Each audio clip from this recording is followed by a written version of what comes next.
Today, we're gonna discuss the best scene in every Star Wars movie and show up to this point. This will include the 11 movies, along with the 9 seasons of Star Wars on Disney+. I covered some of the best scenes a while ago, but this is the updated version of the video entering 2025. So this video will be a compilation of some of those older videos, along with my thoughts on some of the newer projects, including the Acolyte and Skeleton Crew. At the end of the video, I will share what I feel is the best scene in all of Star Wars. This video will be covered in release order, so let's begin with A New Hope.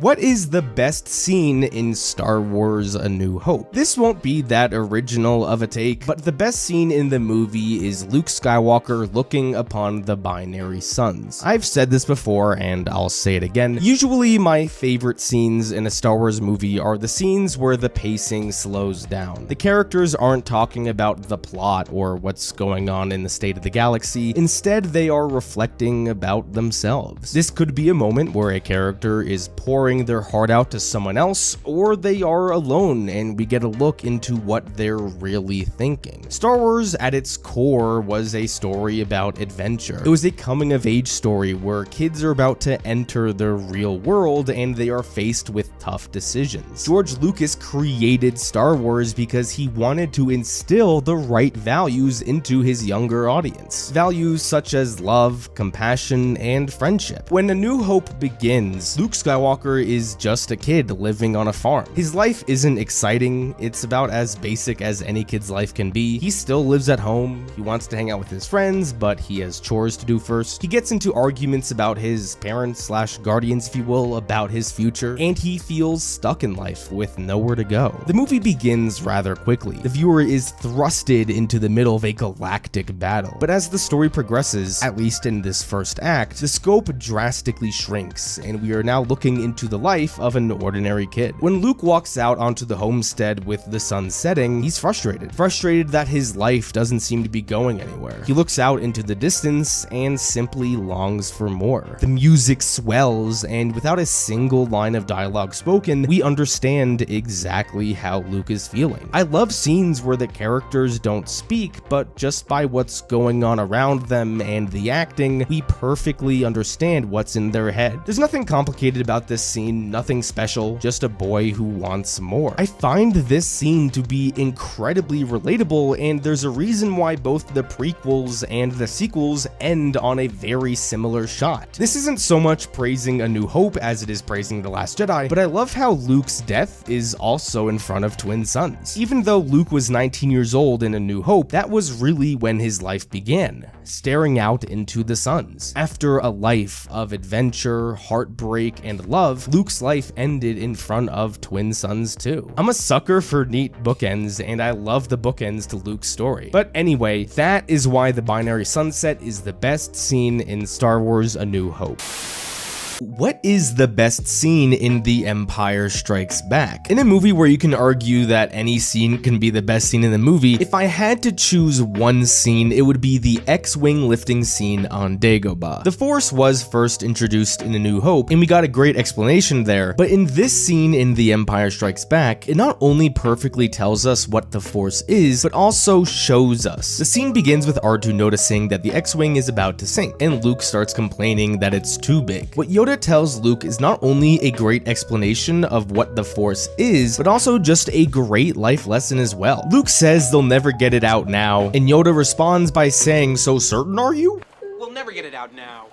So certain are you? It's a great lesson in actually trying to accomplish something instead of assuming you can't do it. It's so easy to look at a task and instantly assume you can't do it and then never try. Even if 90% of the time you're right and you couldn't accomplish it anyway, the other 10% of the time, if you simply just try it, you'd probably surprise yourself as to what you can do. That's a valuable life lesson. When Luke tells Yoda that moving rocks is one thing, but moving a starfighter is totally different, Yoda responds with a great lesson in the Force. No different. only different in your mind. No, it's not different. It's only different in your mind. A big part of Luke's arc in this trilogy is his ability to trust in himself and in the Force. Luke at this point in his story doesn't trust that he can do certain things, and he certainly doesn't trust what the Force is capable of. So he tries to lift the X-Wing and fails. He goes to Yoda and says he can't do it because it's too big. Yoda responds by giving a wonderful soliloquy on the Force. Life creates it, makes it grow. Its energy surrounds us and binds us.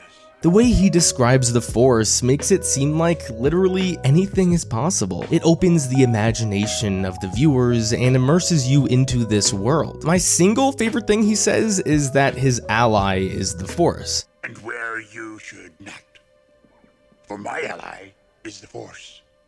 And a powerful ally it is. He doesn't see the Force as a power or some energy that he can manipulate, but almost as a living thing that he works together with. Yoda's lesson perfectly builds off what Obi-Wan described in A New Hope, and if it weren't for this scene, you probably wouldn't have people waving their hands every time they walk into a supermarket where the doors automatically open. Almost every word that Yoda says in this movie, and also Return of the Jedi, is so brilliant with so many layers to it, which is why it pains me so much that Yoda in the prequels is one of the dumbest people in the galaxy. But that's a topic for another day. This may not be specific to this video, but the concept of Yoda and him being this extremely short old green guy was such a genius decision by Lucas. I always stand by the notion that the lightsaber was the smartest concept that Lucas ever thought of, but Yoda and what he represents about the Force is probably number 2. Having a tiny old creature capable of lifting an X-Wing with relative ease tells the audience that it doesn't matter how big or how strong you may physically be, if you trust in yourself and in the Force, you can accomplish anything. Yoda tells Luke that size matters not, and then he backs up his claim by lifting the X-Wing. I wish I could play the music without copyright, but Yoda's theme is so beautiful. Compared to other feats we've seen in the Force since this movie came out, none of them will be as powerful as this moment right here. I love how after Yoda successfully puts the X-Wing down, Luke is all shocked and he says he doesn't believe it. And then Yoda has one of the best roasts in the franchise.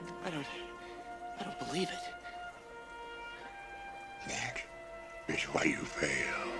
That is why you fail. It's a roast, sure, but it also goes back to what I said before. Most people would be shocked at what they could accomplish if they actually believed in themselves and what they were doing. In about 4 to 5 minutes or so, we learned so much about Yoda, Luke, and the Force. The job of any sequel is to build upon what came before. The Empire Strikes Back, and especially this scene, builds off what came before beautifully, and that is why it is the best scene in the movie.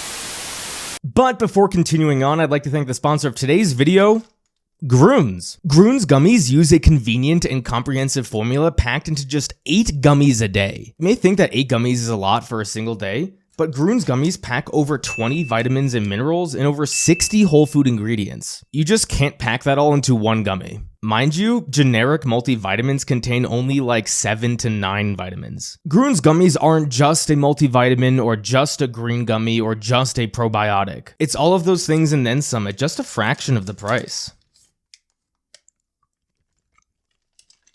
And honestly, it tastes really good. By the way, Gruns just rebranded. Getting your daily nutrition shouldn't be boring. There's enough boring wellness companies out there. So I love that the packaging is pretty fun now.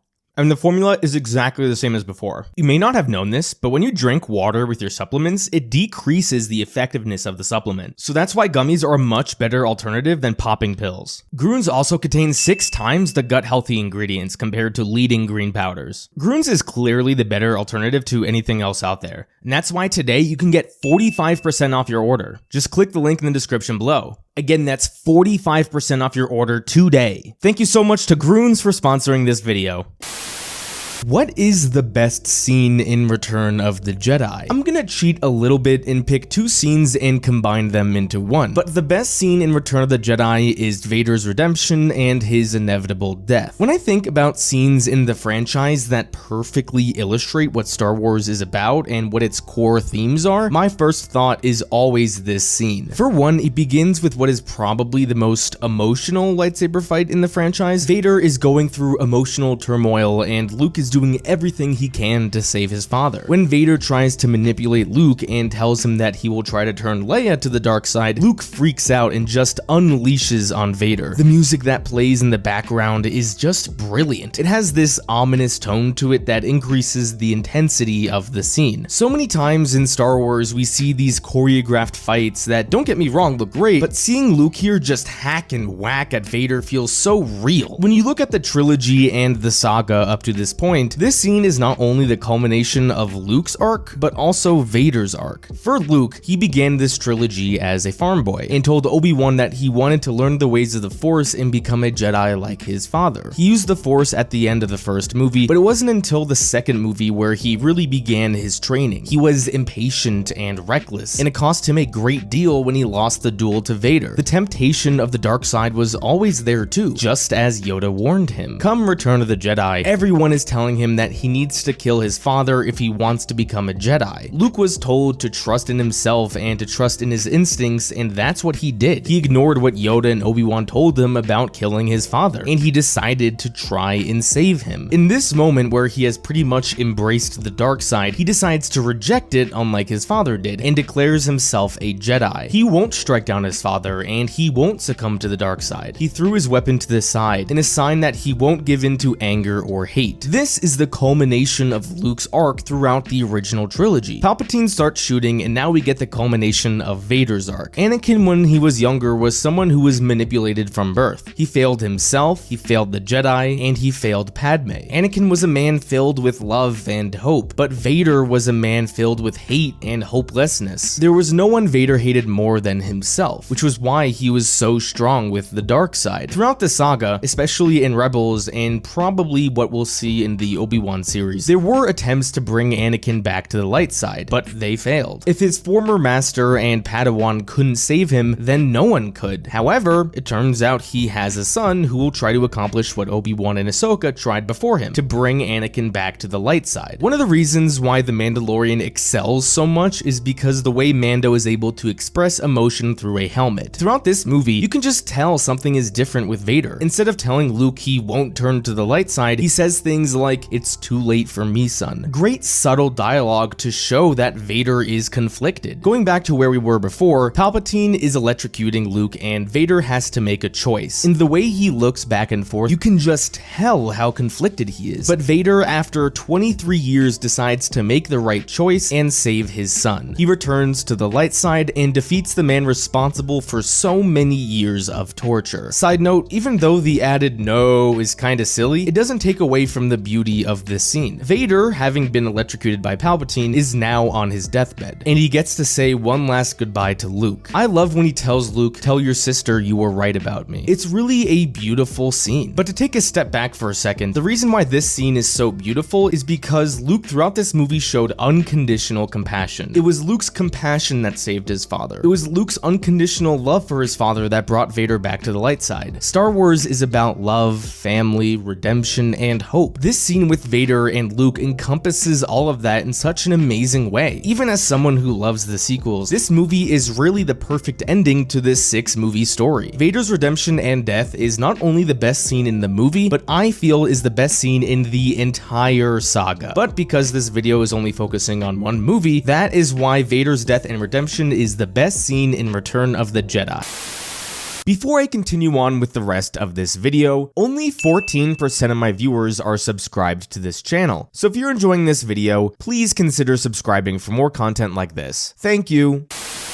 What is the best scene in The Phantom Menace? Many of you who have watched this channel before know I do not like this movie. I think it has some abhorrent character work and very few bright spots. So if I had to choose the best scene in the movie, I would have to go with the pretty basic answer of the fight between Darth Maul, Obi-Wan, and Qui-Gon. Now, I'm not choosing this fight because of how it impacts the movie. I don't find there to be any interesting character work with this fight. So why am I choosing it? Well, because of how it impacted an entire generation generation of Star Wars fans. I may be a big prequel critic, but I too was once an 8-year-old boy who loved nothing in the world more than the Star Wars prequels. I'm only in my mid-20s, so I grew up with the prequels, and just because I'm older and I look at the movies in a different light, that doesn't mean the effect these movies had on me when I was a kid is all of a sudden negated. If George Lucas did one thing with this movie, it was clearly separating it from the originals. The prequels were different, and the first major lightsaber fight of the trilogy certainly exemplifies that. Watching this fight as a child was nothing short of magical. I have vivid memories of getting Darth Maul's lightsaber for my birthday or for Christmas and feeling like the biggest badass in the world for having it. So the biggest reasons I find this to be the best scene in the movie, I fully acknowledge are more personal reasons than analytical reasons. I'm nostalgic for this fight and therefore I love it. Now, if I had to discuss this scene in terms of how it impacted the movie, I'll give it that the fight was wonderfully filmed. As we get more and more lightsaber fights throughout various Star Wars projects, it puts into perspective how hard it truly is to get a great fight. Choreography and cinematography and directing is not easy. The fight between Dooku and Yoda in Attack of the Clones I find to be a fight that was poorly filmed and poorly directed, but the duel in the Phantom Menace has wide shots and long takes that highlights how hard the actors worked. I think it's because this duel was so well filmed that people completely forgive it for having no character work behind it. For a lot of fans, this duel is the highlight of the prequels, and I certainly understand why, and that's why it's the best scene in the Phantom Menace.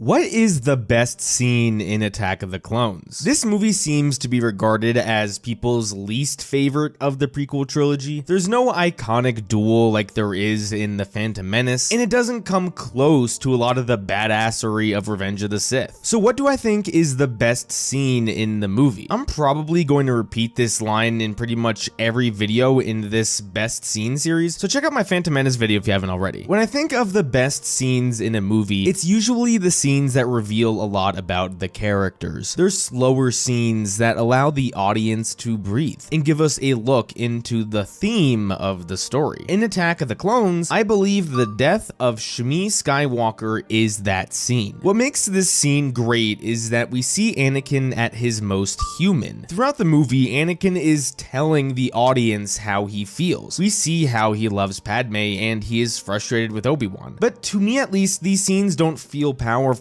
because I have a hard time empathizing with Anakin here. I mean, yeah, Padme is really hot, but besides that, I don't really know why Anakin loves her. But given the events of the previous movie, it is clear that Anakin loves his mother. Him being torn away from his mother was evidently hard and was the beginning of his path down the dark side. When he has these visions of his mother dying, it only makes sense that he wants to save her. Shmi is the last of Anakin's family, the last person that will unconditionally love him. Padme understands this, so she lets him go find his mother. One of the reasons I far prefer Attack of the Clones to the Phantom Menace is because Attack of the Clones has what I call emotionally vulnerable scenes. These scenes are usually scenes where two or more characters are talking to each other, or maybe a character is alone. But what's important is that they are emotionally exposed. They aren't talking about the plot of the story or what's going on with the state of the galaxy, but they are talking about something that is troubling them or troubling the other person. The story slows down and you really get to see what the characters are thinking, how they are feeling overall, and what's bothering them. In the Phantom Menace, you don't really have any of these scenes between Obi-Wan and Qui-Gon, but in Attack of the Clones, you get a lot of these scenes with a lot of pairings of characters, especially with Anakin and Padme. As cringy as it is, the line, "I don't like sand," is an emotionally vulnerable moment for Anakin. With Anakin and Obi-Wan, when Anakin is talking about how excited he is to see Padme again, it's a scene that strengthens the relationship between these two characters. When two characters are having an emotionally vulnerable scene, not only do we learn more about the individual characters, but also the relationship between those two characters. We mostly get these kinds of scenes between Anakin and Padme, and a lot of the lines between Anakin and Padme are kind of weird, to would be nice, but at least we get to learn about the characters and their relationships. When Anakin gets to the Tusken Raider camp, he sneaks in and finds his mom, beaten, dying, on her last breath. It's a brief scene, no doubt, but I think almost anyone in the audience can empathize with Anakin, regardless of how much you may hate or love this character. People forget that Anakin is only 19 years old in this movie. He's still basically a kid. He chats with his mother briefly, telling her how much he loves her. Shmi tells Anakin how proud she is of him and how handsome he is. It's a sweet moment. She can now finally die, having seen her son one last time. The scene is a little cheesy, no doubt, especially the way Shmi just lets her head fall back, but what happens next I think really works. We get this desperate tone from Anakin. He just wants to be with his mother again, and once he realizes she is dead, he just shifts gears. We don't get any more of that George Lucas dialogue of people constantly saying how they feel. We get silence, but we can see that fury, that rage. This is where I actually think Hayden Christensen excels as an actor. He walks outside and strikes down the two Tusken Raider guards. For the first time, we see Darth Vader overtake Anakin Skywalker. The raw emotion we get from Anakin is fantastic because it's real. We can all relate to this. Easily the worst part of the scene is that it ends way too soon. If you know me well, I am not one who clamors to see massacres in my Star Wars. While Vader's and Luke's hallway scenes were cool, they aren't what makes Star Wars special to me. But if we saw this massacre, if we saw Anakin just mow down a bunch of Tusken Raiders, and we saw it in a brutal way, I think it would have been really powerful because we would be seeing Anakin at his most human. And his most human isn't killing a bunch of people, it's him being filled with rage. He just wants revenge against the people who murdered his mother. And revenge is an emotion that every human being can empathize with. What's actually a great thing is that in the novelization of Attack of the Clones, this scene doesn't end here. We get to see the massacre. If we got to actually see this, then man, that would have been special. Again, I love this scene because of how human it makes Anakin, and how we get to see the first time Anakin channels his inner Darth Vader. This movie had the potential to do a lot of great things with Anakin. This scene is one of them, but I think the portrayal of Anakin in the Clone Wars is a big reason why so many people love this character now. In that series, Anakin has dozens of these emotionally vulnerable scenes, and those moments really flesh out the character. The death of Shmi Skywalker belongs in that same conversation with those scenes, and that is why the death of Shmi Skywalker is the best scene in Attack of the Clones.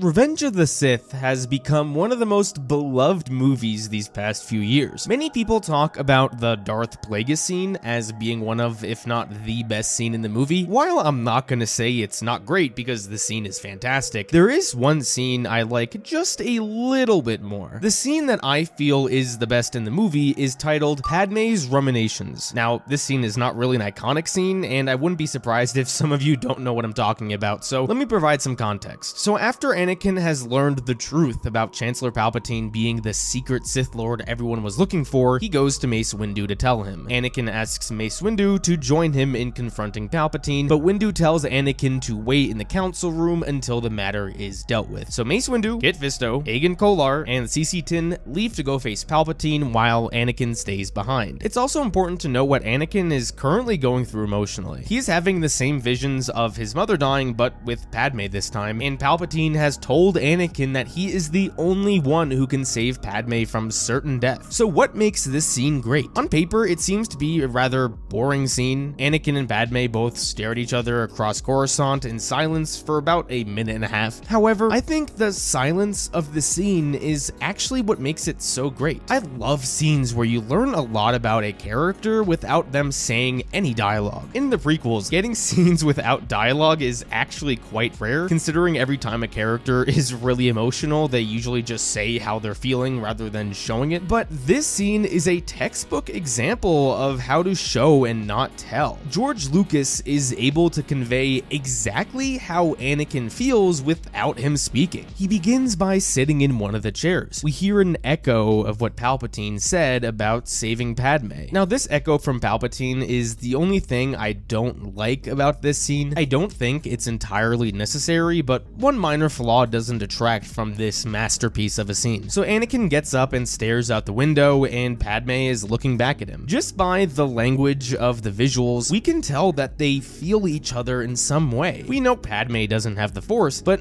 at this moment she knows that Anakin is in pain, and she feels that. Anakin, a man who wears his emotions on his sleeve, is currently contemplating a decision that could affect the life of the woman he loves. My favorite situations to see a character in are lose-lose situations. A character's true self is shown when they are under extreme pressure, and that is what Anakin is in. He's in a lose-lose situation. Does he abandon the teachings of the Jedi he's learned for the past 13 years, turn to the dark side, and save his wife? Or does he honor everything that has resembled his life since the Phantom Menace and listen to Master Windu, but in his mind allow the woman he loves the most to die? We know how hard of a decision this is for Anakin because we know how much he loves Padme, and we saw what happened in Attack of the Clones when he couldn't save his mother. By the way, what happened to his mother in Attack of the Clones was my favorite scene in that movie, so go check out that video after you finish this one. What's happening right now is tearing Anakin apart. This is not an easy decision, but Anakin does make a decision which reveals his true character. Padme matters to him more than the Jedi do. Now, one aspect of this scene that I actually think works well in its favor is that this movie is a prequel. The audience, assuming they've watched the movies in release order, know that Anakin is going to have to fall to the dark side, and we know that Padme has to die because of the conversation between Luke and Leia in Return of the Jedi. Now, one could argue that this movie being a prequel ruins the scene because we know what Anakin's decision is going to be, but I disagree with this because of something called the bomb theory. The bomb theory was created by Alfred Hitchcock to describe narrative suspense. Here is Hitchcock talking about his bomb theory. You and I are sitting talking, we'll say, about baseball.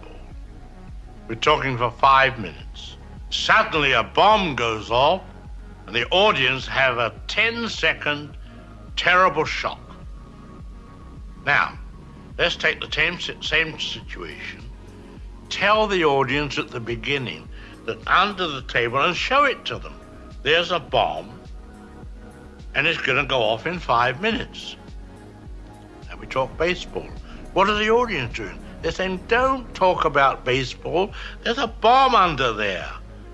Get rid of it. So how does this theory apply to this scene? Well, we know that Anakin will turn to the dark side, so now there is a suspense as to what's going to happen when Anakin confronts Mace Windu and Palpatine. These are questions that the audience is asking themselves. It's very similar to the penultimate episode of the Clone Wars. We know Order 66 is about to happen, so while it just appears like these characters are talking in safety, we know what's about to happen. We know that Order 66 is about to be executed, so it builds massive suspense for this scene. Now, maybe the most important aspect of this scene is the music. John Williams' score during this scene is beautiful. It really makes you fear the inevitable. It's a calming piece of music that puts the focus on what the characters are feeling. If you want to hear the actual music of the scene, I'll put a link to the description in this video because I can't play the music or else I'll get copyrighted. The soothing nature of the soundtrack calms everything down and takes us into this moment. Along with the music, the visuals are amazing as well. Coruscant looks beautiful during a sunset, and it is a perfect fit for this scene. The music and the visuals just make this scene that much better. And those are all the reasons why I feel this is the best scene in Revenge of the Sith.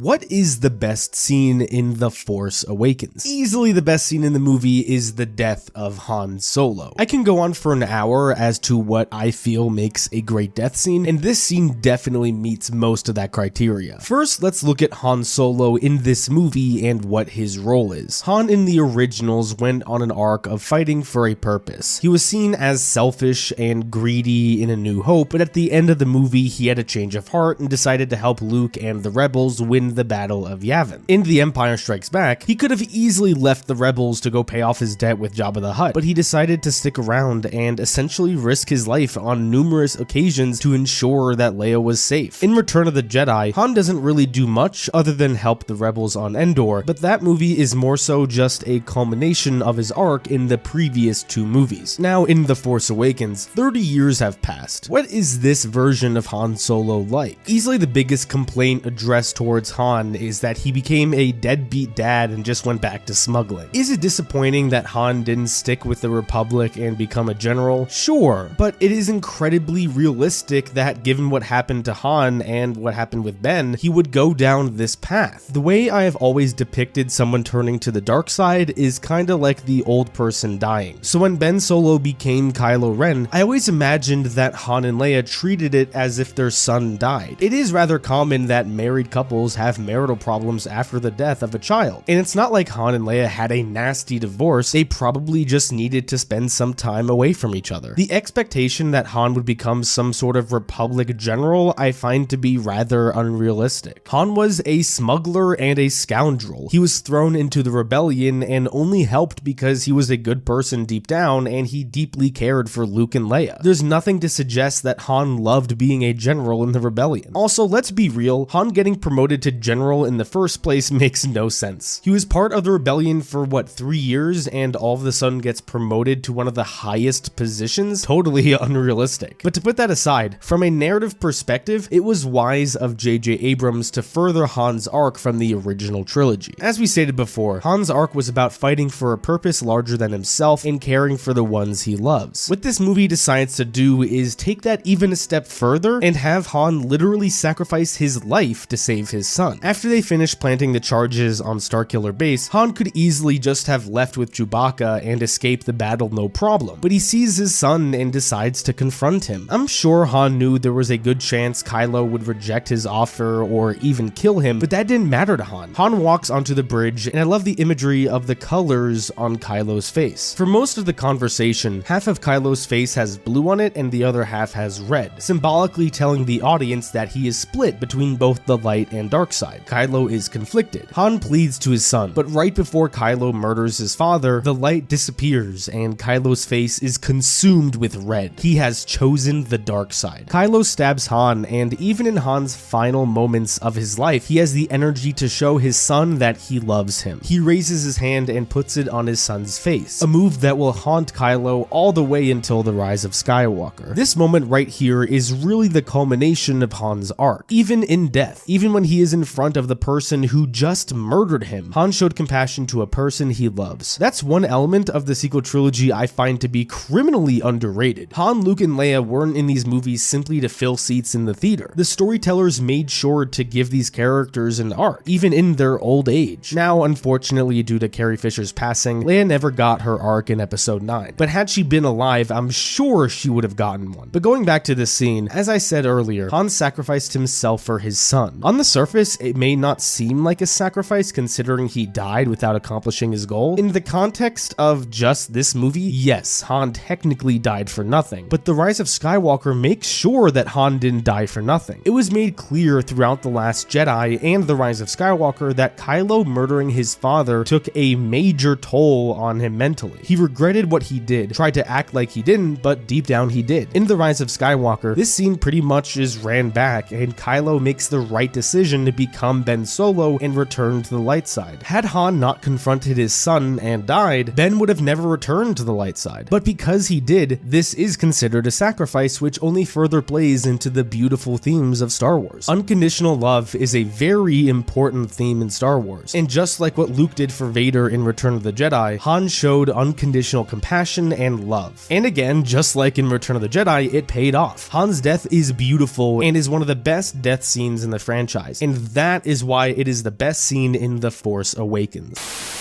What is the best scene in Rogue One, a Star Wars story? Up to this point in my best scene series, each scene that I have chosen has been a relatively slower scene. A scene where the pace slows down and we get to learn a lot about the characters, not these giant action set pieces with awesome music. Because at the end of the day, the characters are what's the most important aspect of each story. The greatest action means nothing if we don't feel anything for the characters. Now, with Rogue Rogue One, I'm gonna take a bit of a different approach. I'm not a huge fan of the characters in this movie. What I am a fan of is the added context this movie provides for A New Hope. And because of that, the best scene in Rogue One is the Darth Vader massacre at the end of the movie. Now, I'm not a complete loser. I do love a good action set piece, and boy is this scene an awesome bit of action. But that's not the reason why I love this sequence so much. The ending of this movie is fantastic. We spend a whole movie with these characters we just met, only for them to be killed off, and at least in the rest of the movies, never mentioned again. These characters sacrifice their own lives just at a chance of potentially destroying the Death Star. When the rebels are passing the plans off to each other and the door gets stuck, it makes you realize how close of a call this whole thing was. Had there not been a rebel on the other side of the door, then all the lives lost on Scarif would have been for nothing. One misstep and it would have all been for nothing. All these men in this hallway sacrificed their lives just to put the rebels in this position to win. A bit of a tangent, but I believe that the Star Wars movies should be watched for the first time in chronological order, not release order. And a big reason why is because of the added stakes that are added to the finale of A New Hope. When you watch Rogue One and the sacrifices so many people made, it adds more emotional weight to Luke destroying the Death Star. All these people died just so Luke could be in this moment. Everything that happened in Rogue One and A New Hope builds up to this moment, and it pays off wonderfully. I love the theme of sacrifice that Rogue One conveys, and while Vader's massacre is brutal, it also in a way shows the bravery of so many men. That is the main reason why this is the best scene in Rogue One. But this is Vader's massacre, and it actually does add to the character of Darth Vader. Up until this point, we only heard how powerful Anakin/Vader was. Granted, he was powerful in the prequels, but the Vader we see in the original shows his power in a different way. We see his intimidating nature and how he has no qualms about disposing the lives of people who have failed him. But at least in live action, we never saw the physical side of Vader. When I think of Vader in a battle, I like to think of a tank. Something that's slow, but man is it powerful. This is one aspect of the ending of Jedi Fallen Order that I absolutely love. Since the game makes it literally impossible for you to kill Vader, he feels like an invincible tank that's chasing you. Kind of like the Slender Man, but far more brutal than scary. The ending of Rogue One absolutely portrays Vader as a tank. This single moment though that really hits home is the reactions of the rebels. One of my favorite sayings when it comes to storytelling goes something along the lines of, it's not the action that's powerful, but the reaction that's powerful. When a beloved character dies, it's usually the reaction of those around the dead character that make the viewer emotional, not necessarily the action alone. Seeing the facial expressions of the rebels lets us know that they are shitting their pants in real time. And just the screams of one of the rebels yelling "help us" was wonderfully acted. The horror in his voice is so pronounced, similarly to the way the one guy yells "launch" at the end. The scene works so well as a horror scene, if you will, because of these reactions from the rebels. And that is also why this is the best scene in Rogue One.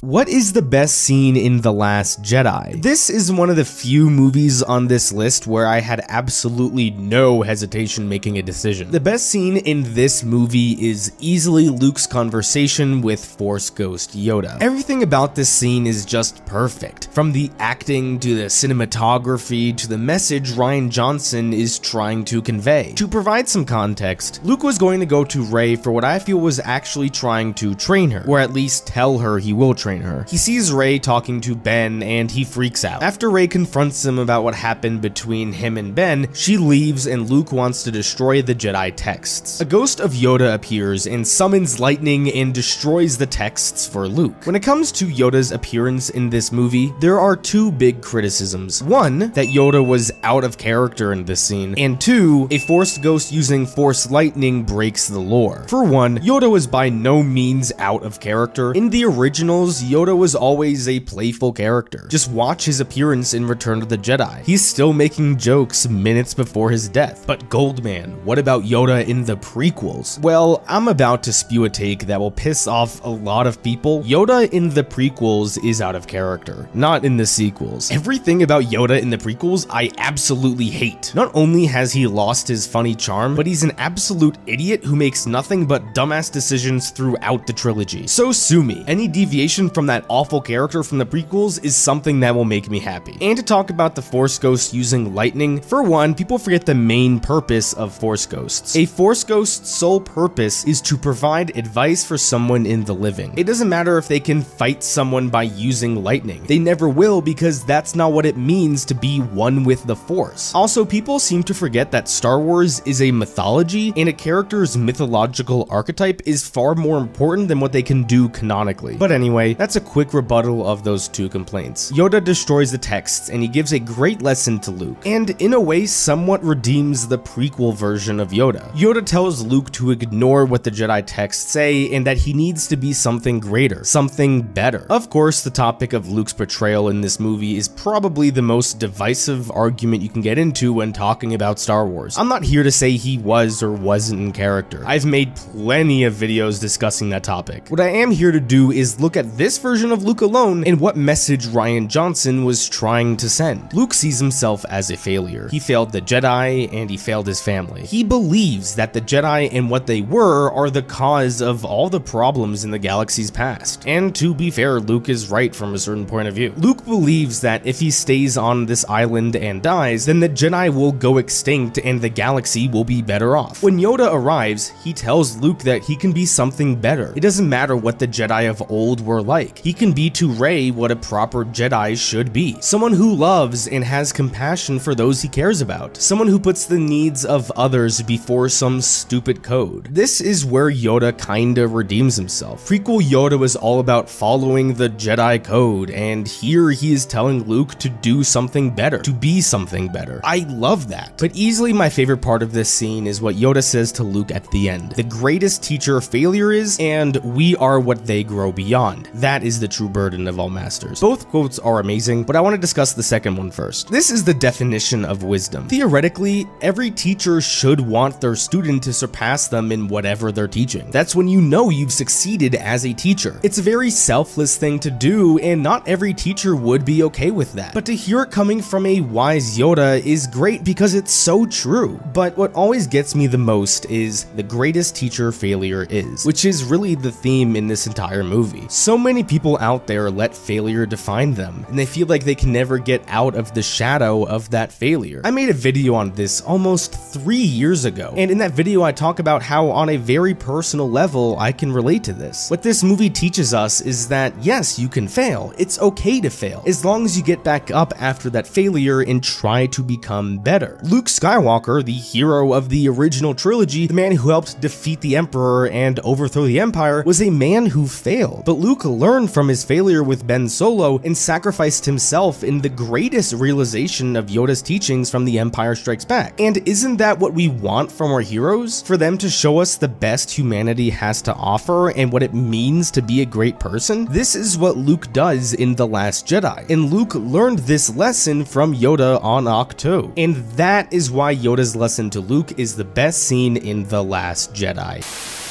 Click here to watch part 2. And once again, in the link in the description, you can get up to 45% off today with your first order with Gruns. Thank you so much to Gruns for sponsoring this video.